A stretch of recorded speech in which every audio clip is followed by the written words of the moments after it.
प्रधानां सर्वधर्माणां शासनं नाम संवत्सर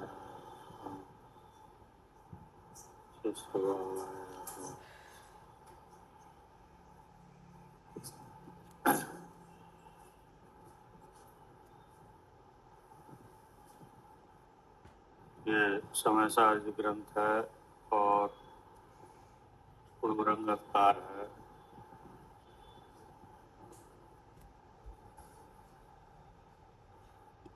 और इसमें गाथा नंबर 12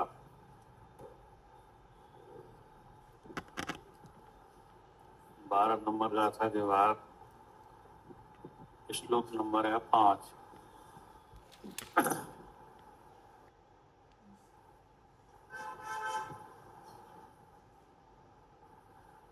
के अवाचार सुधनय को प्रदान करके निश्चय सम्यक का स्वरूप कहते हैं। 12 नंबर गाथा और 13 नंबर गाथा,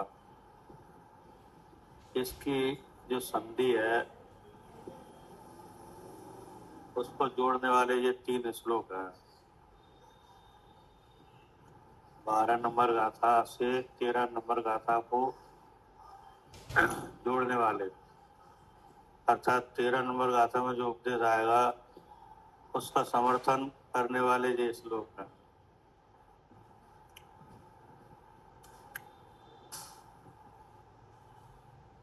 इसके द्वारा यह दिखाया है कि शुद्ध नय का ग्रहण, अर्थात शुद्ध नय से आत्मा को जानना, वो सम्यक दर्शन है। यह आचार शुद्ध नय को प्रदान करके निश्चय सम्यक का स्वरूप कहते हैं। शुद्ध नय अशुद्ध नय की प्रधानता में जीवादि तत्वों के श्रद्धान को सम्यक कहा,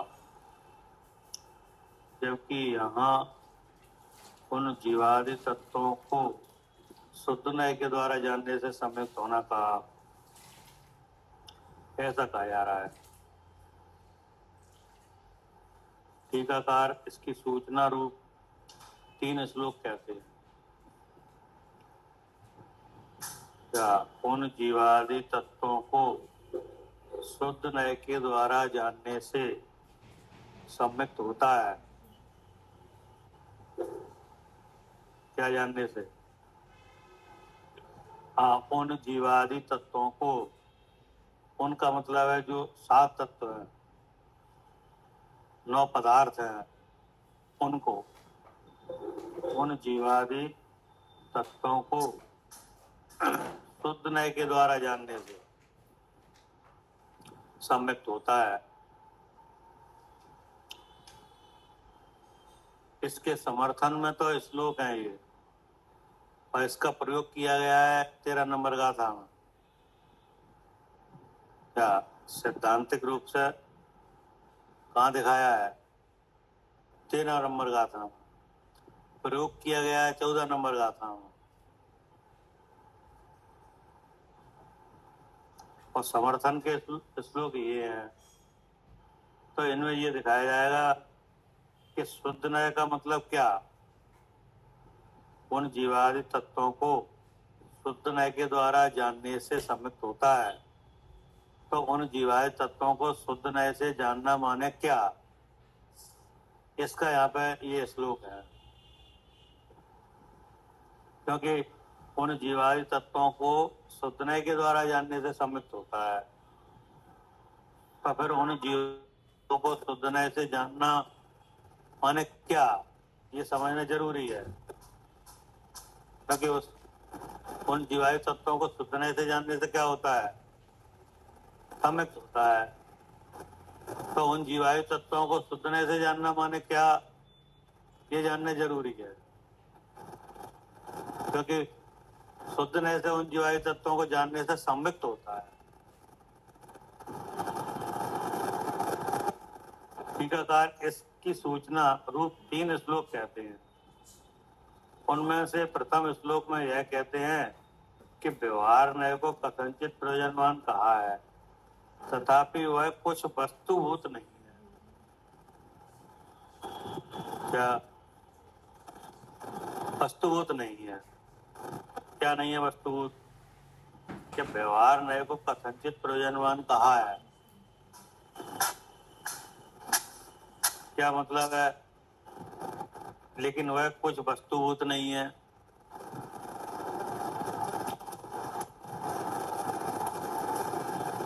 तो व्यवहार नय को कथनचित प्रयोजनवान कहा है, उसका यहाँ पर खुलासा है कि जो व्यवहार नय है वह यद्यपि इस पहली पदवी में जब तक शुद्ध स्वरूप की प्राप्ति नहीं हो जाती तब तक जिन्होंने अपना पैर रखा है ऐसे पुरुषों को अरे हस्त अवलंबन तुल्य कहा है। क्या कैसा है व्यवहार नय? कि जो व्यवहार नय है वह यद्यपि इस पहली पदवी में, पहली पदवी क्या है कि जब तक शुद्ध स्वरूप की प्राप्ति नहीं हो जाती तब तक। अब पहली पदवी क्या है? कि पहली पदवी है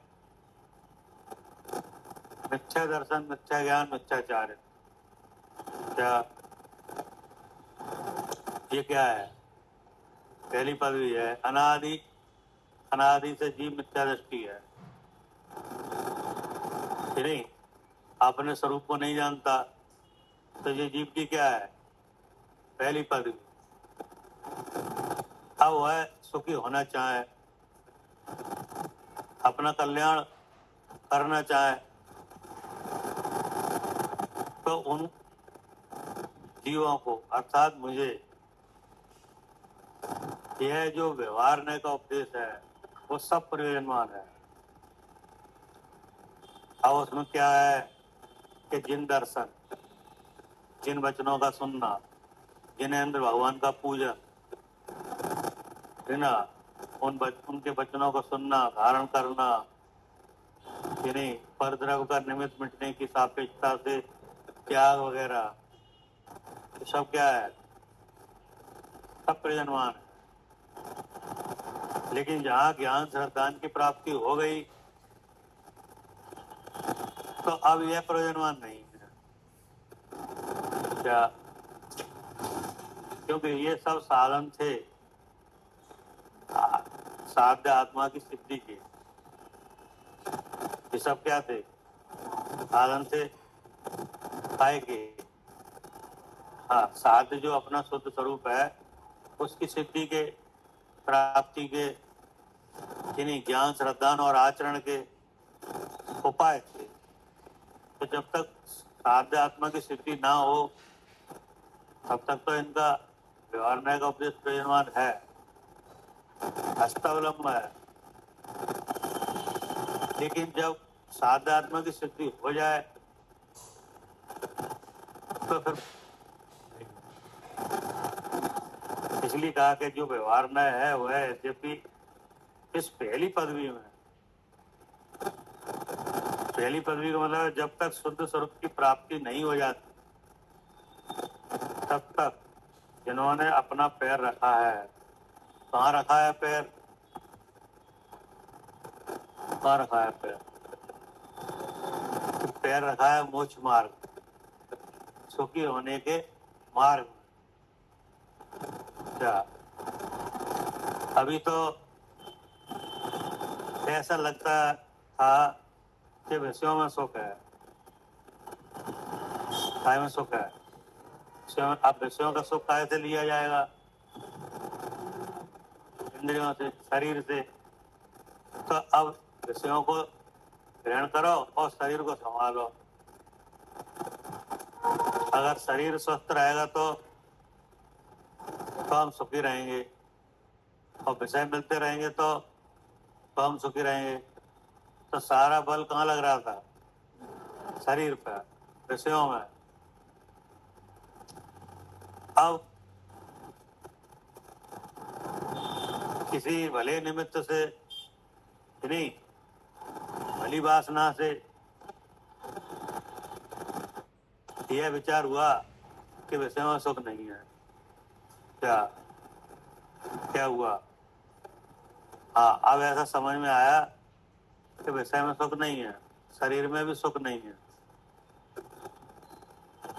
तो जब ऐसा लगने लगा कि विषय में सुख नहीं है, शरीर में सुख नहीं है, शरीर अपना नहीं है, तो इसको लगा कि अब होनहार कैसी है?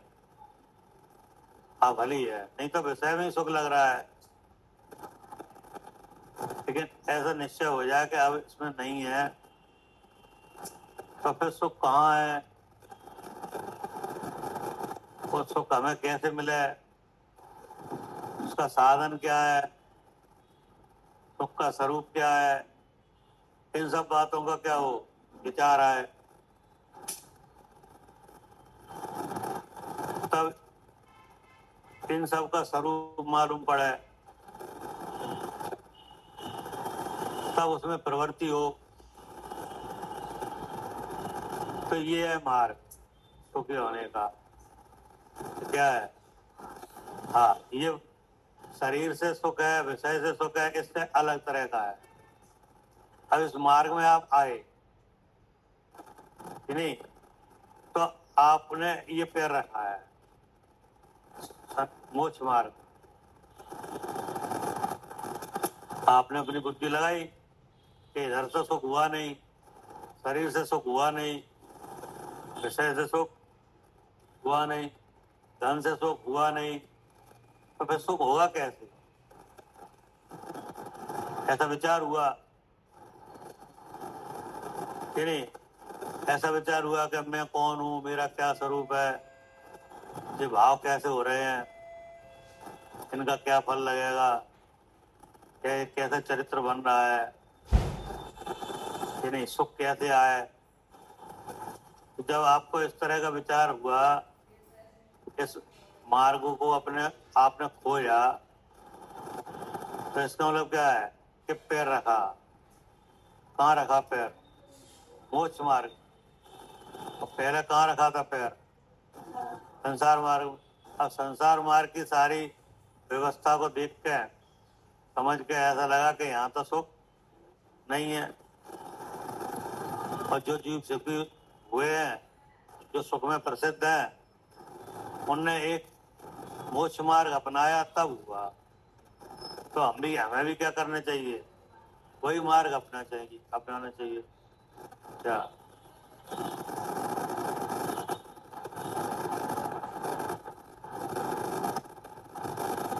जिस पथ पे चले भगवान वही आचरिए। तो अब उसके लिए अब व्यवहार न प्रयोजनवान है, क्योंकि वह मार्ग क्या है, मार्ग फल क्या है, नहीं वहीं से मालूम पड़ेगा। तो ऐसे मुझे व्यवहार न प्रयोजनवान है, उसमें जिन देव के दर्शन, जिन देव का पूजन, जिन देव के वचन सुनना, धारण करना, सब बात है। कब तक? कि जब तक शुद्ध स्वरूप की प्राप्ति नहीं हो जाती, तब तक। जिन्होंने अपना पैर रखा है ऐसे पुरुषों को अरे रे अस्तवलंबन तुल्य है। क्या?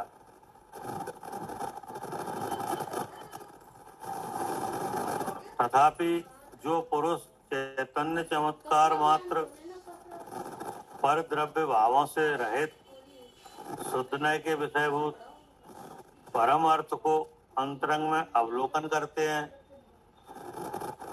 उसकी श्रद्धा करते हैं तथा उस रूप लीन होकर चारित्र भाव को प्राप्त होते हैं, उन्हें यह व्यवहार न कुछ भी प्रयोजनवान नहीं है। क्या?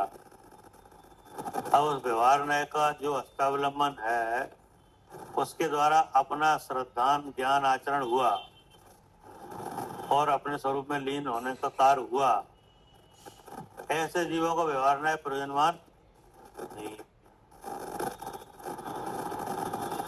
इसका मतलब है वह कुछ वस्तुभूत नहीं है। क्या? हाँ, वस्तु तो चेतन है। क्या वस्तु क्या है?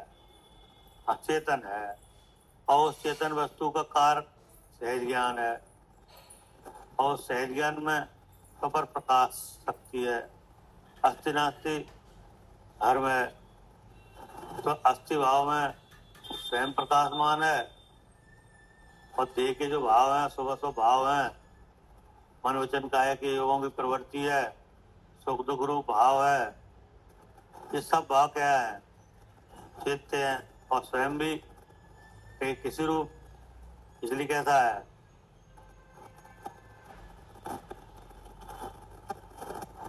ये तो वस्तुभूत है। ये क्या है? हाँ, शुद्ध चेतन जो है वो क्या है? ये तो वस्तुभूत है। अब वो जो शुद्ध चेतन की प्राप्ति के लिए जो व्यवहार है,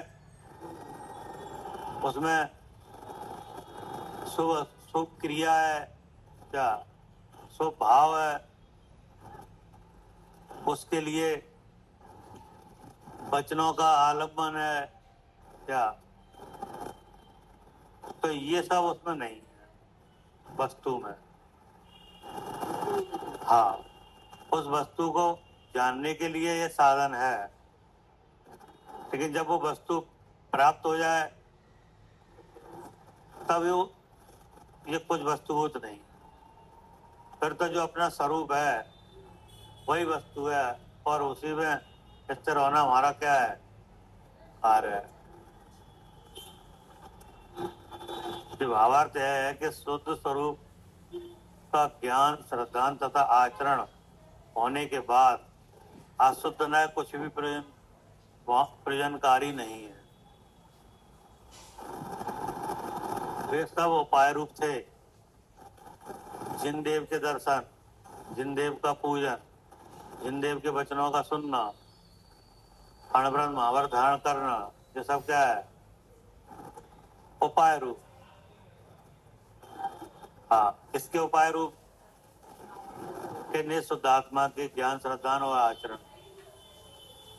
जहाँ निःशुद्धात्मा का ज्ञान, श्रद्धान, आचरण हुआ, अब इनकी जरूरत नहीं। अब इसके बाद श्लोक नंबर है 6।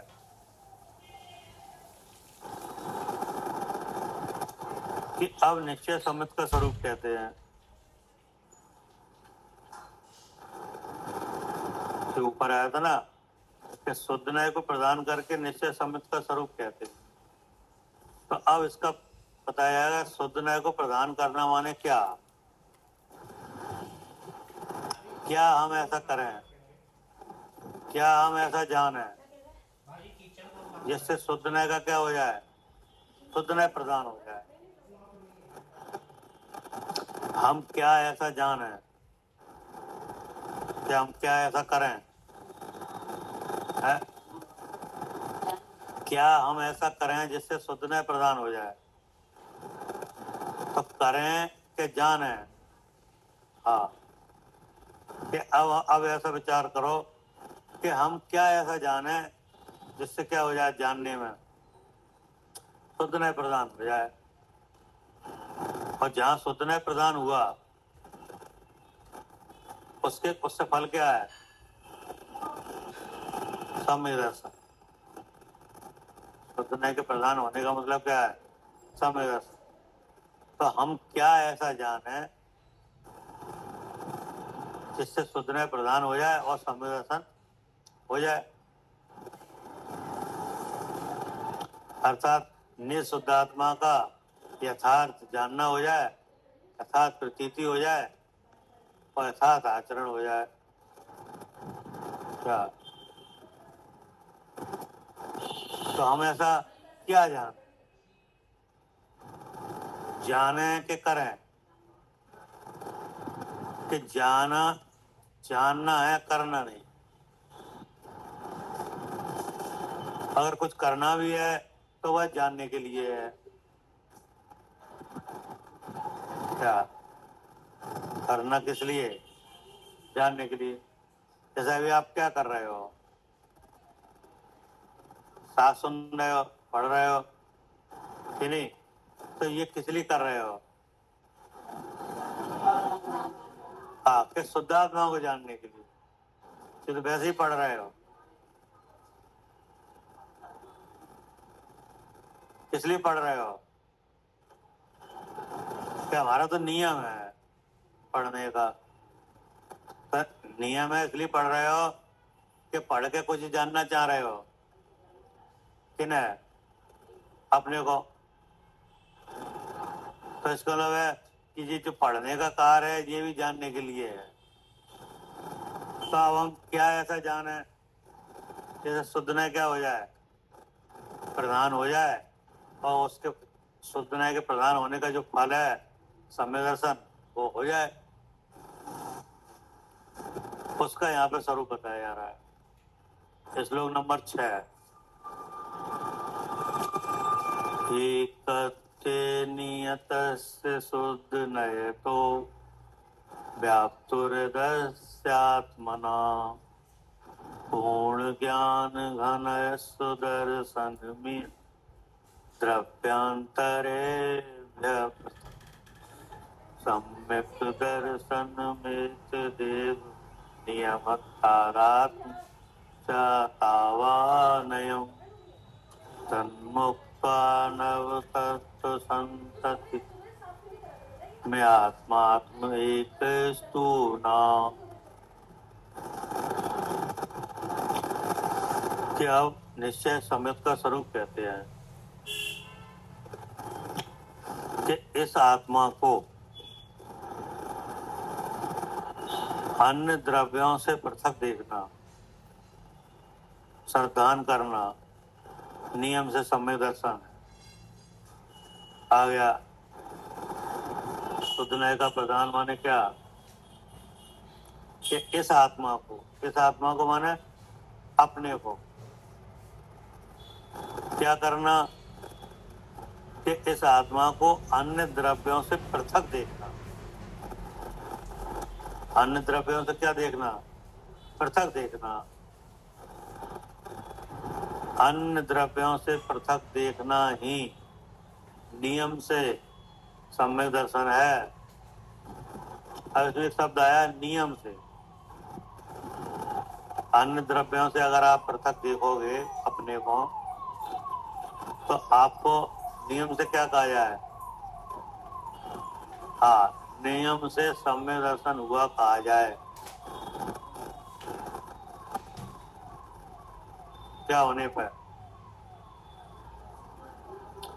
अन्य द्रव्यों से पृथक देखने पर। अगर अन्य द्रव्यों से पृथक नहीं देख पाते तो सम्यक दर्शन नहीं। क्या चाहे आप कितने भी पढ़े हो, लेकिन आप अन्य द्रव्यों से पृथक अपने को देखना नहीं जानते तो आपको सम्यक दर्शन नहीं है। ये नियम है। और चाहे थोड़े पढ़े हो, लेकिन आप अपने को अन्य द्रव्यों से पृथक जानते हो तो आप समझ है। ये भी नियम है। काय का नियम है ये? सम्यक दर्शन का नियम है।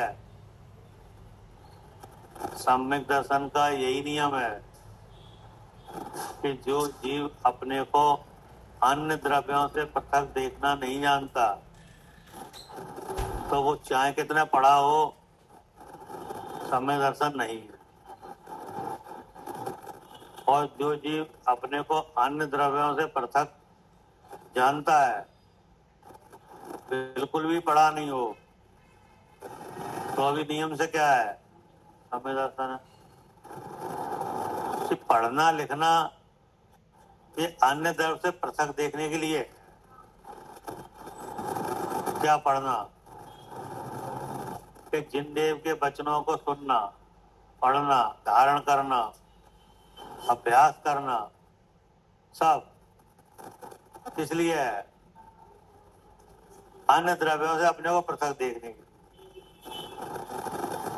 उसमें धर्म के 5 अंग आ गए। एक काम के लिए 5 साधन। कौन सा एक काम?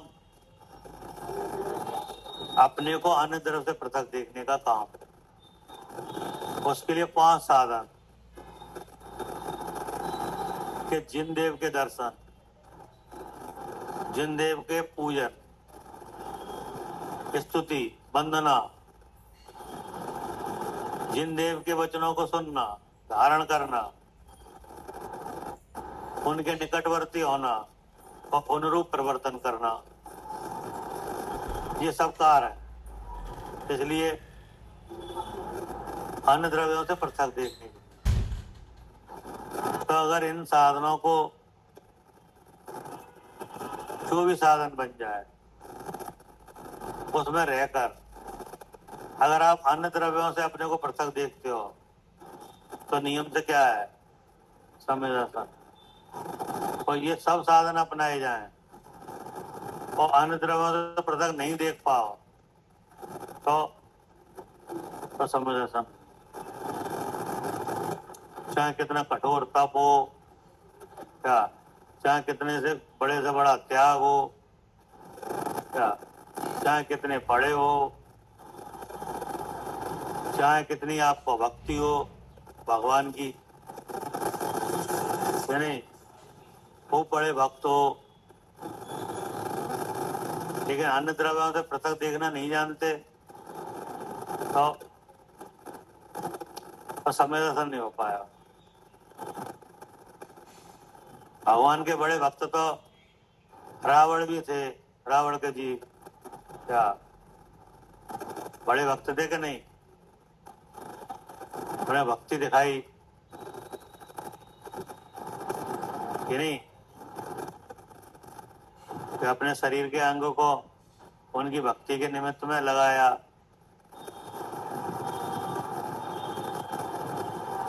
काय में लगाया है? आज जो न आप बीड़ा बजाने के लिए नस को निकाल के लगा दिया, तो ये भक्ति है कि नहीं? लेकिन अन्य द्रव्यों से पृथक देखना वो नहीं आ पाया है। हाँ, समय दर्शन नहीं हो पाया।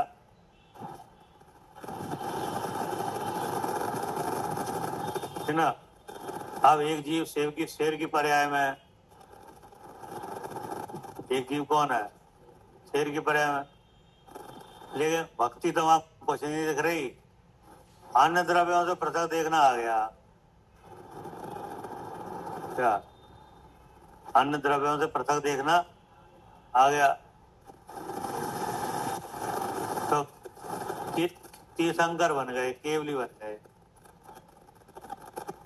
क्या ऐसे ही विभूति मुनराज पढ़े तो कुछ नहीं, क्या पढ़े तो कुछ भी नहीं थे, एक सूत्र भी याद नहीं है आगम का, लेकिन अन्य द्रव्यों से पृथक देखना आ गया तब केवली बन गए।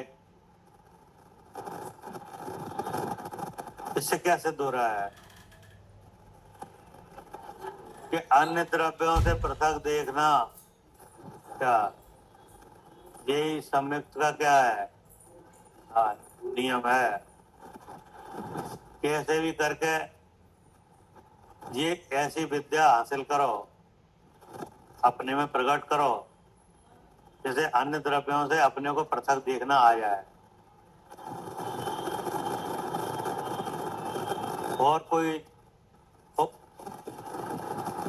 और किसी चीज की प्राप्ति हो पाए नहीं हो पाए कोई बात नहीं, क्या बड़े से बड़े व्रतों की प्राप्ति नहीं हो पाए कोई बात नहीं, बड़े से बड़ा त्याग नहीं हो पाए कि नहीं, व्यवहार नहीं की कथनी के, लेकिन अन्य द्रव्यों से पृथक देखना सीखो। क्या अन्य द्रव्यों से अपने को पृथक देखना आत्मा का कार्य है। क्या बड़े से बड़ा त्याग हो जाना हमारा कार्य नहीं है। क्या बहुत पढ़ जाना हमारा काम नहीं है। बहुत पढ़ जाना नहीं पढ़ जाना कर्म का कार्य है। देखिए अन्य द्रव्यों से पृथक देखना ये आत्मा का कार्य है।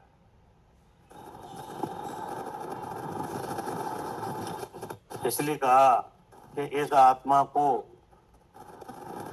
किस आत्मा को है,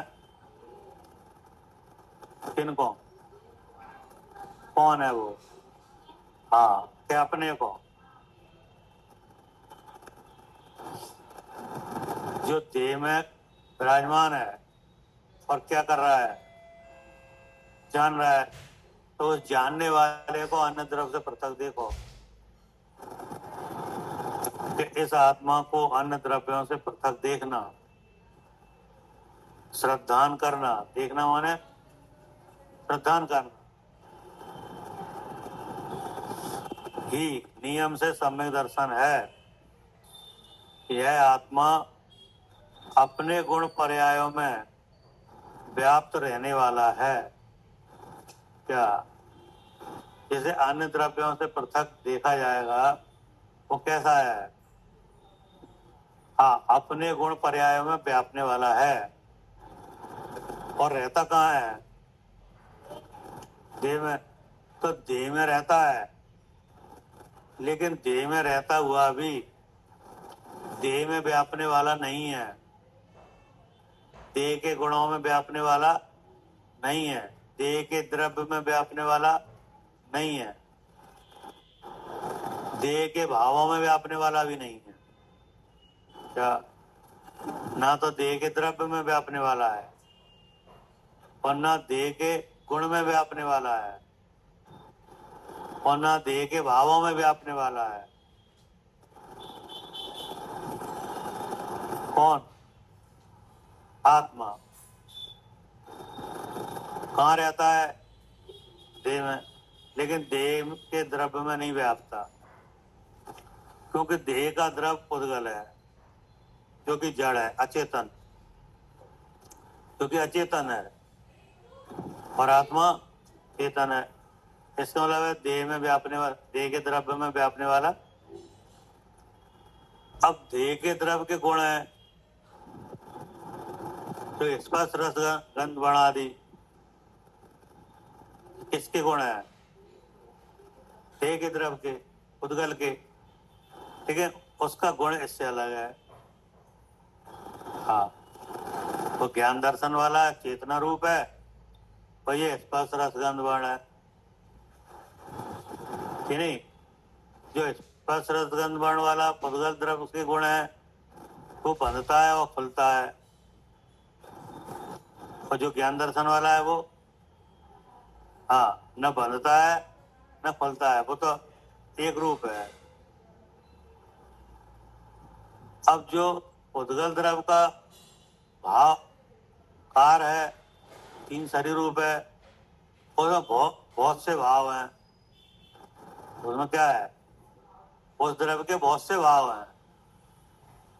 तो स्पर्श रस गंध वर्ण आदि से बढ़ के स्कंद वर्ग वर्गणा कर्म और 8 प्रकृतियां बन गई, 148 बन गई। इनके तीव्र और मंद क्या है? भाव है कि नहीं? 10 प्रकार के कर्मों की अवस्था है। तो ये क्या है?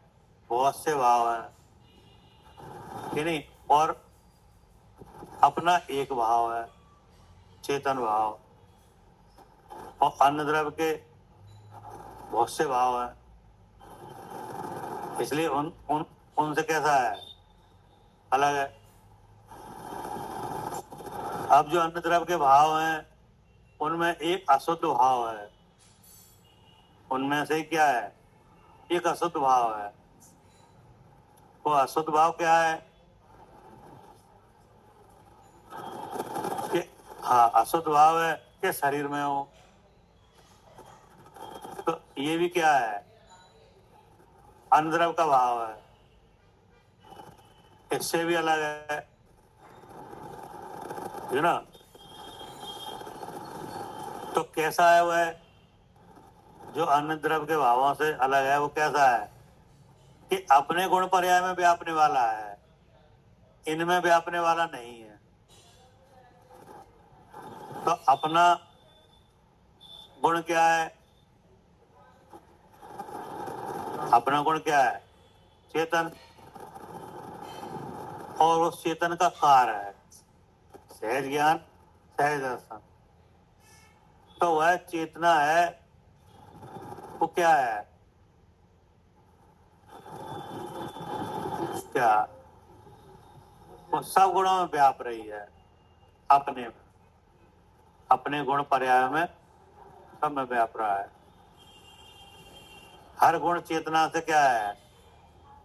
हाँ, चेतना के द्वारा व्याप्त है। सब चेतना सब में व्याप रही है।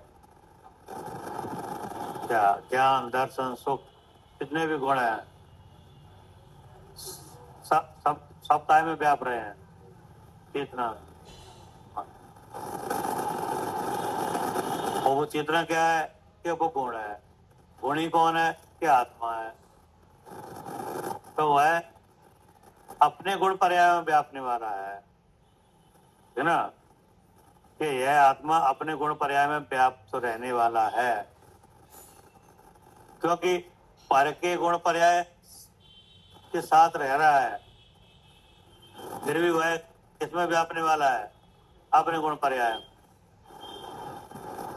वह पर में व्यापने वाला है, ये तो भ्रांति है। क्या? वह पर में व्यापने वाला है, ये क्या है? तो भ्रांति है, पर में व्यापने वाला नहीं है। अगर पर में व्यापने वाला होता तो पर से भिन्न हो ही नहीं पाता, यानी आत्मा का मोक्ष हो ही नहीं पाता। क्या? सकल कर्म से रहित अवस्था हो ही नहीं पाती, लेकिन आत्मा के सकल कर्म से रहित अवस्था तो होती है। तो इससे क्या सिद्ध हो रहा है? हाँ, कि वह अन्य द्रव्य के भावों में व्यापने वाला नहीं है, अपने गुण पर्याय में व्यापने वाला है, अपने गुण पर्याय में व्याप्त रहने वाला है। और शुद्ध नय से एकत्व में निश्चित किया गया है। क्या? अब वह अपने गुण पर्याय में व्यापने वाला है, यह शुद्ध नय से प्रकाशित है। ये बात काय से प्रकाशित है? शुद्ध नय। शुद्ध नय ही इसको प्रकट करता है कि जो देह में रह रहा है तीन शरीरों में, वो तीन शरीर रूप नहीं होता। क्या? ऐसा प्रत्यक्ष प्रकट कराने वाला, बताने वाला कौन है? शुद्ध नय। और व्यवहार नय कि वो तो मिला के कथन करता है,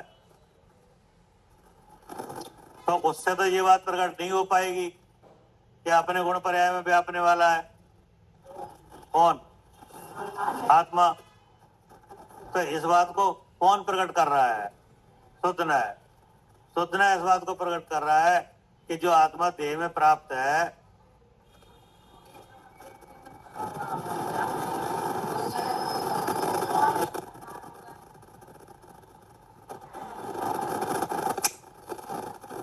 चित्त में कहां से मालूम पड़ी? तो बस, तो शुद्ध नय की बात करो ना। जब तक शुद्ध नय नहीं आता तब तक तुम्हें ये पता ही नहीं चल पाएगा कि वो अपने गुण पर्याय में व्यापने वाला है। हाँ, तो शुद्ध नय से ही तो ये बात पता चली। जब शुद्ध नय आया उसने दिखाया कि ये जो भगवान देह में विराजमान है, जो चेतन लक्षण वाला है, वो तो अपने गुण पर्याय में व्याप रहा है, वो तो दूसरे द्रव्य के गुण पर्याय में व्याप ही नहीं रहा है। तो ये मिला हुआ अनुभव ये क्या है?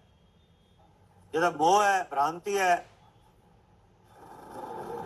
ये मिला हुआ अनुभव क्या है? भ्रांति है, ऐसा है ही नहीं। तो हम तो देखना चाहते हैं प्रत्यक्ष, ऐसा नहीं है। तुम लोग देखना चाहते हो तो शुद्ध नय का ग्रहण करो, है नहीं? शुद्ध नय आत्मा को कैसा दिखाता है? हाँ, कि जैसा आत्मा का स्वरूप है वैसा। तो आत्मा का लक्षण क्या है? चेतन। तो वो तो यही दिखाता है।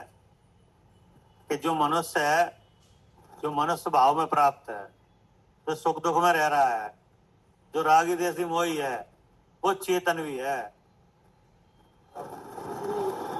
क्या जैसे हमने कैसे कैसे जाना है, क्या क्या हमने जाना है कि मनुष्य है। हमने अपने बारे में क्या जाना है, मनुष्य है। हमने अपने बारे में जाना है सुखी दुखी होता है। हमने अपने बारे में जाना है कि रागी द्वेषी है कि नहीं।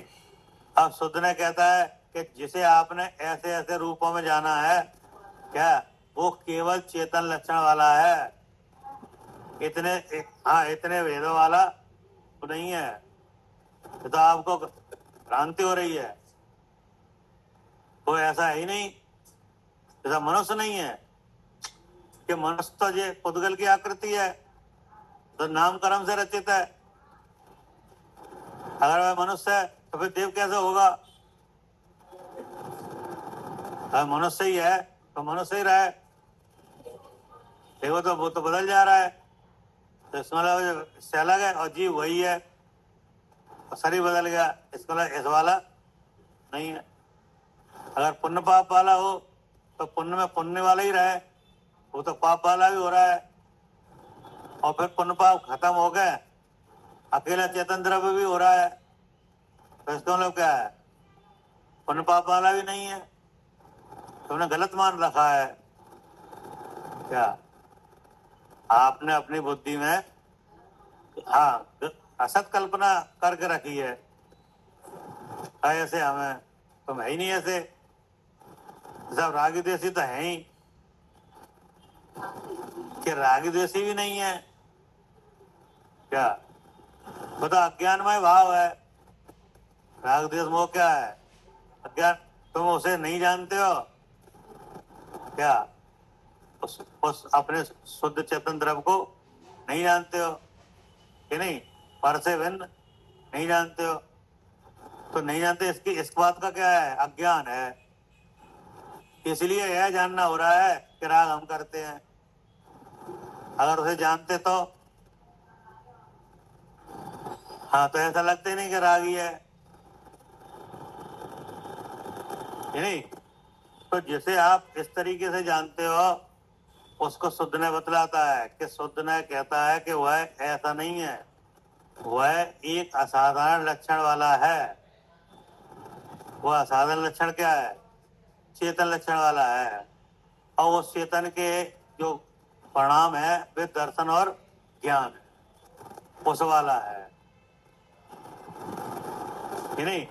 और उसके ज्ञान दर्शन रूप जो स्वभाव है वो सुपर प्रकाशक है। ज्ञान भी वैसा ही है और दर्शन भी वैसा ही है, इसमें व्यापने वाला है।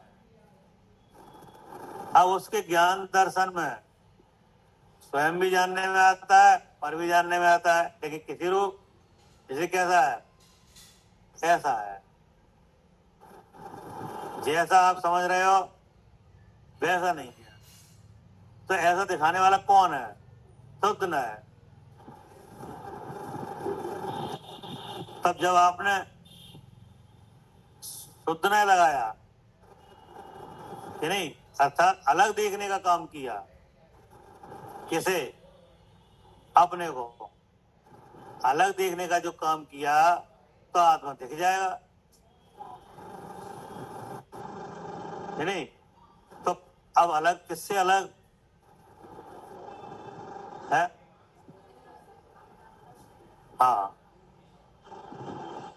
अन्य द्रव्य, तो अन्य द्रव्यों से, अन्य द्रव्य से, द्रव्यों से। तो इसका मतलब एक अन्य द्रव्य पुद्गल है, उसके बने हुए 3 शरीर हैं, उनसे अलग देखो। तो पहले शरीर से क्या देखो, मैं जीव हूं। और दूसरे शरीर से क्या देखो, क्योंकि दूसरा शरीर है सुख दुख वाला, पहला शरीर है आकार वाला, इंद्रिय वाला। तो इंद्रिय से क्या जानो, मैं जीव हूं।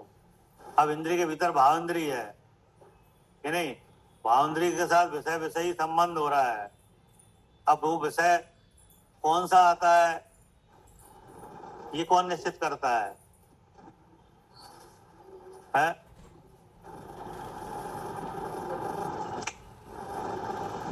बुद्धि क्या करेगी?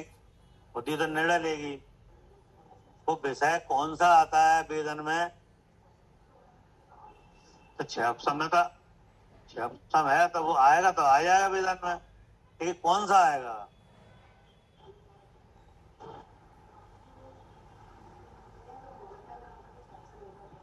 भोगंत रहेगा, क्षयपसम हो तो भोगने में आ जाएगा,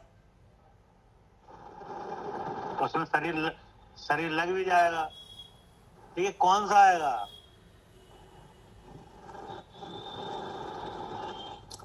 कि ये डिसाइड करेगी वेदनी। हाँ, जो विषय आएगा वेदन में वो अनुकूल होगा कि प्रतिकूल।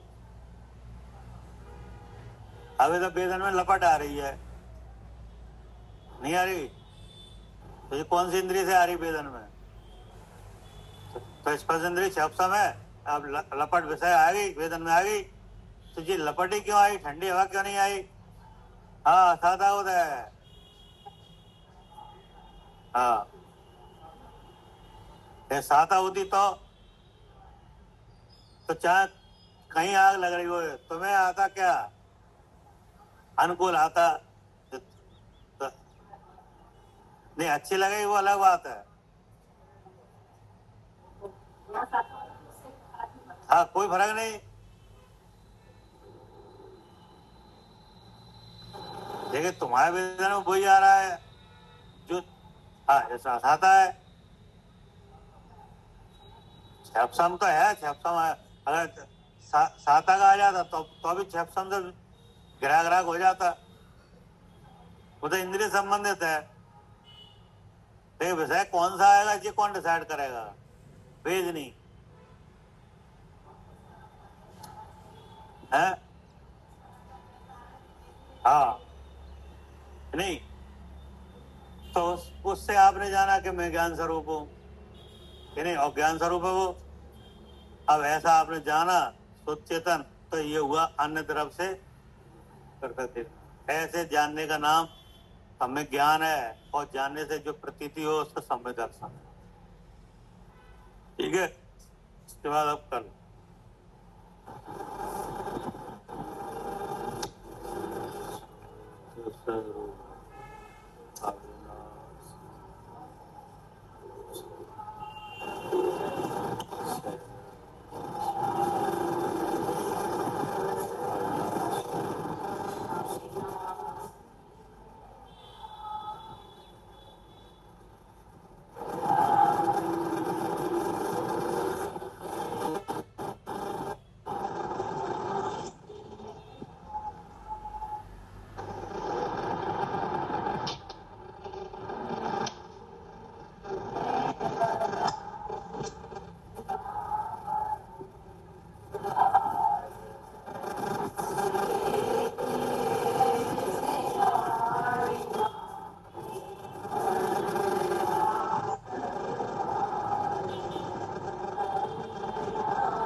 जय जिनेन्द्र भाई साहब, सभी को जय जिनेन्द्र।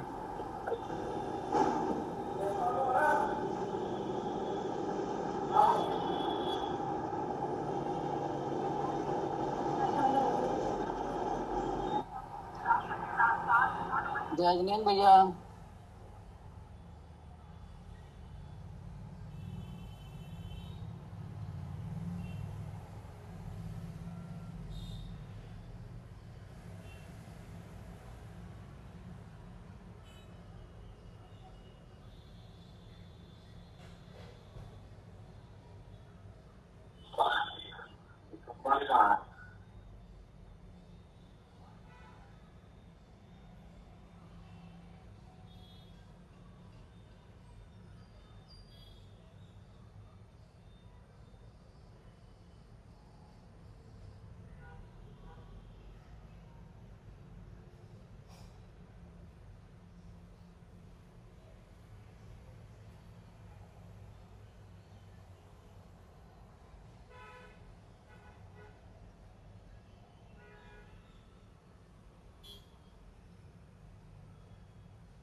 आवाज नहीं आ रही है।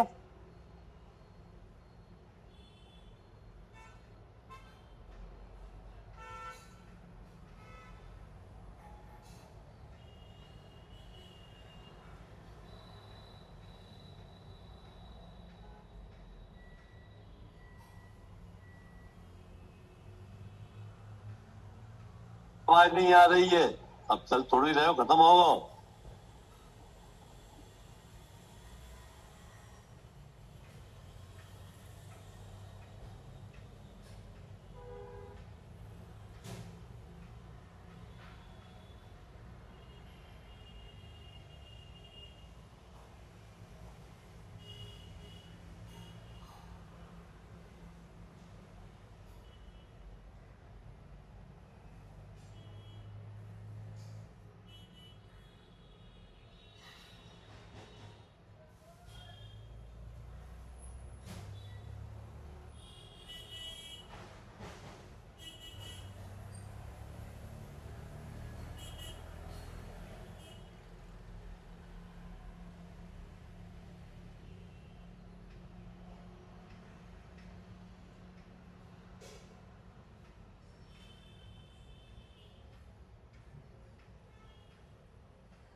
भाई जी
हो गई